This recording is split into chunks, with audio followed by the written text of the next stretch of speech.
So currently we are in Habra right now. We are currently working on a house that is down 10 inches. We are currently doing 17 piers on the outside of the home on the front left side of the house and the backyard.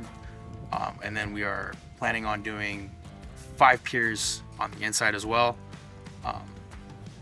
This house is down 10 inches, so pretty much the end result is to get an even keel as much as possible without putting more significant damage into the home itself.